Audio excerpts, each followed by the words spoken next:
why does mindset matter? Why spend this lunchtime talking about mindset? Well, if you think about whatever you're accomplishing right now, either as an individual, as a team, as an entire organization, let's just look at this dot. That will represent whatever you're achieving right now, your current level of results. Well, one thing that we know, that we all agree on, is that whatever you're achieving, the behaviors that you're engaging in lead to that result. And collectively in an organization, the behaviors we're engaging in together lead to whatever we're accomplishing right now. And of course, that's how a lot of leadership ideas come to the fore. We look at, okay, well, who in our space is doing things well, and what are they doing? And if we could just do what they're doing, either as a collective organization or as an individual, a leader, then we're going to get the same result. But there's something deeper that's always driving whatever behaviors we're engaging in.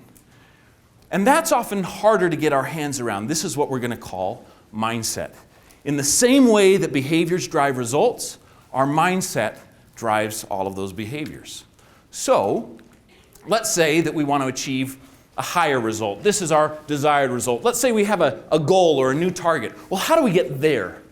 How many of you in this room right now have some idea of something you'd like to achieve in your organization that you're not currently achieving right now? Okay. Well, how do you get there? How do you get that to happen?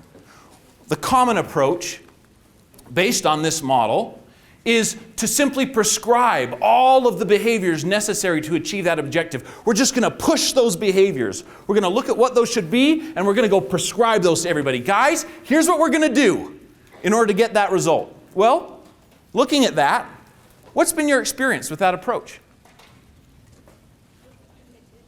Go ahead, shout it out, yeah? Doesn't work. Doesn't work. Why? We can be rowdy in here. Why doesn't it not work? You don't have buy-in from other people. You haven't convinced them.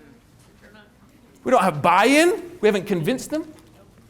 There's no commitment? There's something deeper always that's driving those behaviors. And we might be really charismatic as leaders. We might be very persuasive. And so we might be able to get those behaviors to shift for a time. But does this last if the mindset is here? No, it's like there's this invisible cable that connects behavior to mindset. And eventually, those behaviors will snap back.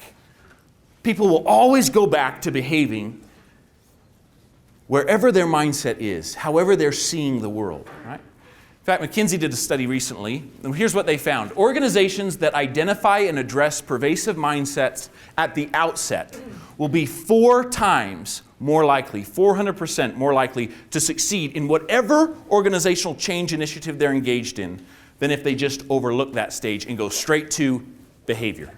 4 times more likely. From an outward mindset, we can see, that's really the definition of this mindset. We can see the impact of what we're doing on what other people are doing, how that's affecting others. From an inward mindset, we're essentially blind. We just can't see our impact on others. From an outward mindset, we're focused on results. Our own results and our results collectively. From an inward mindset, we're focused on results. In fact, we might be the hardest working person we know. Right? But to the degree that we don't see the impact of our results on others, we're often more focused on just reputation. From an outward mindset, we're deeply accountable. Accountable for the effect of our work on others. From an inward mindset, it's more about blame. Well, this is why I can't accomplish what I need to accomplish. You should get to know the idiots around me in my organization. And then you'll know why somebody around here has to be focused on what I'm trying to accomplish, because I guarantee you nobody else is, right? From an outward mindset, there's incredible innovation. When we're alive to and interested in the needs of others, we're finding ways to do things that are more helpful moment by moment. From an inward mindset, we're just stuck. We're just stuck. From an outward mindset, there's deep levels of engagement. From an inward mindset, there tends to be low morale. What's it like to work with other people that are just focused on their own objectives? Is that enlivening? No. From an outward mindset, there's deep collaboration. From an inward mindset, there's incredible conflict. When 2 people turn inward in their mindset toward each other, we call that collusion. Now, that word defined tends to evoke an idea of two people who are maliciously engaged in an effort together, right? And that's what this is when two people turn inward. They don't think they're engaged in this together. They think that they're against each other, but they're collaborating in remarkable ways in their inward mindset. Let's take a look at how this works. And to do this, I want to just use an example that you might all be familiar with. I want to use the example of my teenage daughter, okay? Who rarely is inward, but teenagers can sometimes go that way, like the rest of us. Well, here's what started to happen. Let's suppose that I'm inward, I'm in the box, and Faye, that's my daughter's name, she started doing something that really, really bothers me. She has started talking back at the dinner table. This is probably an unusual occurrence at your home, but this is what's happening at my home. She started talking back at the dinner table. Well, okay, so let's suppose I'm in the box toward Faye, I'm inward. She's talking back at the dinner table. What do I see? How do I see Faye in this moment? What would you say? Shout it out. An obstacle. What kind? Irritating? Obnoxious? Selfish? Yes, look, I'm trying to create this culture at this dinner table, right? I'm trying to create this family experience every night, and she's obnoxious, she's disrespectful, she's a boulder, she's an obstacle, she's in the way. She takes a lot after her mother, turns out. That's a joke. Now, if I see her in this way, right, what am I likely to do? What do you do with people like that, who are disrespectful, annoying, obstacles, belligerent, teenagers? What do you tend to do when you see someone like that? You're automatically defensive. You become defensive. What? Send them away. Yes. To your room. What else? What else do you do? Punish. Good. Oh, I like that. Good. Punish. That's really effective. Yes. Distance yourself from them so they don't harm you. I distance myself. Yeah. Now look, you're right. And in this case, not a lot of harm is happening, but in some of the cases you might be thinking about, there might be a lot of harm that's happening, right? So I distance myself. I shut off, right? I go quiet, whatever the case might be. Now, all of these things are going to help, right? No. Whose fault is it that I have to act that way? I have to punish her, send her to her room, start preaching, right? Look, in this situation, who probably needs to change? We might both need to change. But all I've got is me. All you've got is you. Right? You're coming here from some organization today, and you're going to go back, and all you've got is you. Right? So I'm going to tell myself and everybody else that I talk to about this problem, but you notice that the way I see Faye determines what I end up doing. And if you think about Faye, here's what I do. And of course, all of that there's blame attached to it. There's nothing that I do that doesn't say in the thing I'm doing, this is your fault.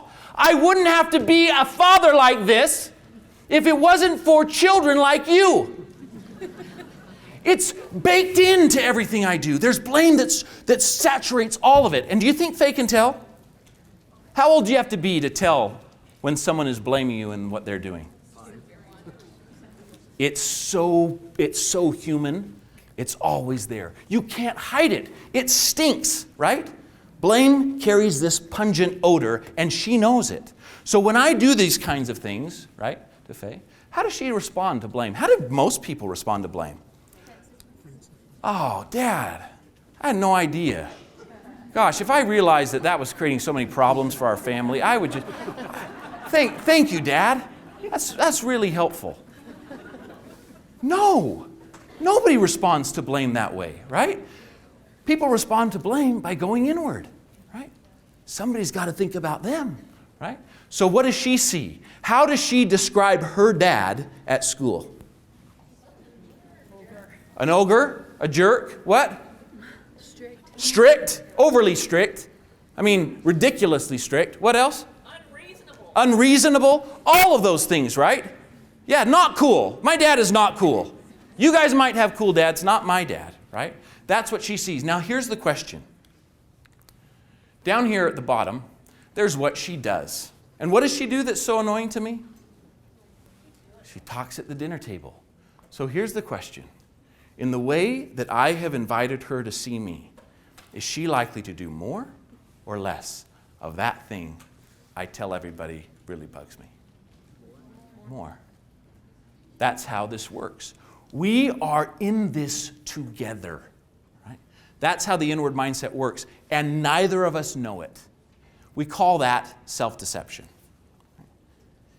We perpetuate this cycle, and it's like we enter this agreement together. Look, here's what we're going to do. I'll mistreat you so that you can blame your bad behavior on me. If you'll mistreat me so that I can blame my bad behavior on you. At least we'll both be justified. We'll complain about it, we'll suffer through it, but at least we'll both have an excuse. And I'll provoke the very thing in others that continues to give me that excuse. Right? To see, and this is the point, to see others as less than people. That's what I have to be justified for. Everyone I encounter is a person. And I'm not okay seeing other people as less than people.